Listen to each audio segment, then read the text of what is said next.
So sometimes you feel that you're good. Sometimes you feel that you're good. In corporate world, I've always seen that whatever you do, people catch you in the wrong foot and say, man, you're horrible. You can't do it. And even it happens when I was growing up. Many people said, man, you're good for nothing. You will never be anything in life. You will be a barber. All these things. So the thing is that it's very important for us also when we speak to people, the words what we use in front of our children, in front of our partners, it makes a lot of difference. So this is a bit of me, and this is what Toastmasters has done to my life. And I thought it's very important for me when President Rema, she called me, she asked me, do you want to speak? I said, yeah, I can speak about my life. You know, I have been blessed to meet a lot of interesting people, and I can share my life experience, and maybe it can help anybody in here. I will feel good about it. Yeah. I do a lot of things. I do a lot of crazy things in life. It's not, some people sometimes they say that, you know, you're getting old, you should not do this and all that. Last week I was doing river rafting. I went for bungee jumping, but I couldn't get the spot for it. You know, I do cliff jumping. I try to do all these things. The thing is that for me, I like to be vulnerable. I like to be vulnerable. I like to go and speak in front of people. And I may do a lot of mistakes, but still I feel I learn every day. It's not that after 20 years, I am perfect, no. I meet a lot of people in Toastmasters who are PhD in English literature. They have gone to Oxford. And there are people, you know, who are of a very high caliber. But you learn from them. They may be new. They may be a new member. Like we have a lot of new guests today. I always learn from them. It's not that I know everything. But the best thing is that I have few friends who are bankers, who work in the research company. Being a Toastmaster, I can call up anybody and they open doors for me. So this is the Toastmaster community. And I feel that whatever makes us vulnerable, makes us beautiful, and all the time, all of us have, or me especially, I always had a doubt whether am I good enough.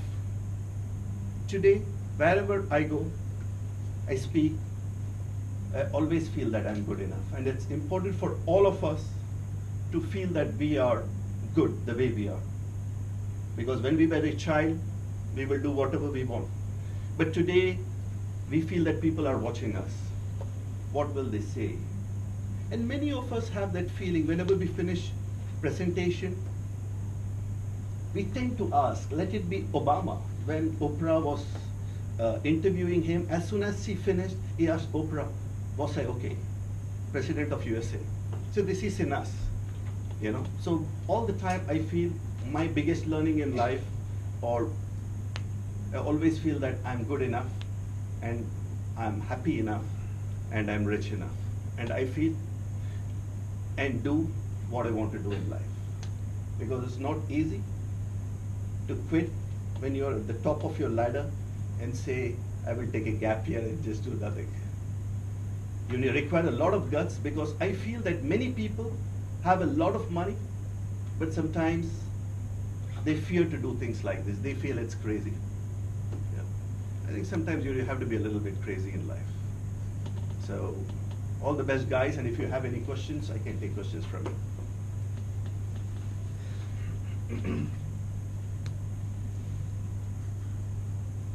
Don't feel shy to ask questions. Yeah. Just one thing. Yeah. Is craving for experiences a sign that you are about to get retired? I mean, the thing is that if you have to take a decision, craving for experiences is good, but you should have the money for it. Yeah, because my family lives here, I live in Dubai, and for me to travel, and do nothing, I work very hard. Just to tell you that, yeah. So you should know, but the thing is that you should know what is good enough in life. But it's always you have to, I feel that you should do what you have to do. I will just give you one example. Maybe, I think most of you, I think are from India. There was a place, somebody told me there is a South Indian dish called idli. Yeah. When I was in Bombay, somebody told me if you have not eaten idli in MTR, this was close to 20 years ago, you have not lived life. I flew down from Bombay to Bangalore to have idli and I came back. So what do you call it? It's a little bit of craziness. You need to be a little bit, but that's life. Tomorrow I die, I will not become a ghost and look out for idli. I've done it. Yeah. Yep. You was mentioned that your friends told you either you go for education, further education, or you work. Yeah. So, if nowadays, do you think if there's two people in front of you, one is high education, one is very experienced enough, but without like normal education, so which you prefer, and do you have suggest for both? I didn't tell you the complete story. I will tell you a little bit more about what I wanted to say. When I came from Bombay, my father was no more. I'd lost my father. I'd come to Dubai to stay with my brother. And my brother told me, either you go to US for further studies, or you can start working. So I had two options, either go to US, and the way I came from Mumbai, I could have lost myself. I could have done some stupid things and maybe not done my education. So what I did was I did a lot of hard work, made some money, and continued my education. I never stopped learning. Because I feel the day you stop learning, you're finished. So I did my DBM, I did my DTM, I did my MCOM, I did my MBA. I still read a lot, and I'm still in Toastmasters after 20 years. Yeah. Thanks. Hi, I actually have two questions. You said that Toastmasters Club contributed towards your prosperity and also your career, if I understood correctly. You're right. Wanted to ask how exactly, and my second question was that MTR idli actually worth it?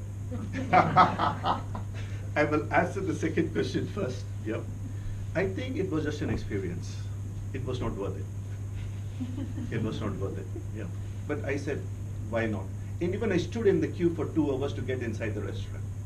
Yeah. In terms of your first question was about how it helped me. The thing was that whichever organization I worked for, whenever there is an opportunity to do a presentation, I was the first one to take it. And we had a lot of intellectuals in our club. So you do a presentation on something, I will make a note of it. I have few diaries which I have written everything. So I can talk about different subjects. So people, when you have, the top guys sitting, they say this guy is too intelligent. The way he speaks, he knows, he has read a lot. I've not read a lot, but I've listened to you yesterday and I'm presenting it in today's meeting in the office. Yeah, that makes a lot of difference. So people say, man, this guy is sharp and intelligent, but it is from your friends in the club. What was part of the first question? Second part of the first question? What did you want to know? Whether the Toastmasters contributed towards your career and prosperity. Prosperity, I will tell you how. We have a banker, and this guy is a killer investment guy. So he tells me how to make my money work. You got it. Today, if I'm doing nothing, just traveling, he tells me, put your money here, and it will be safe and it will grow. And he's a Toastmaster. So all my investments is based on few of the Toastmasters whom I have met across the journey, who are good friends. They tell you where they invest their money. So that helps my money to grow. That's the reason I'm just chilling. Yeah. Yes. Such a lot of experience. Hi everyone, I'm Dharmendra Gupta here. I'm guest for today's meeting. It was amazing to listen to your story, and it is very inspiring. Thank you. With such a lot of experience, have you ever thought of being a mentor to a travel club or to the younger generation? That's very inspiring. When you say that you have never stopped learning, because today's generation or the youngsters, they are on WhatsApp most of the time, they are on internet. They just believe that life is very easy. So is it something that you have thought of?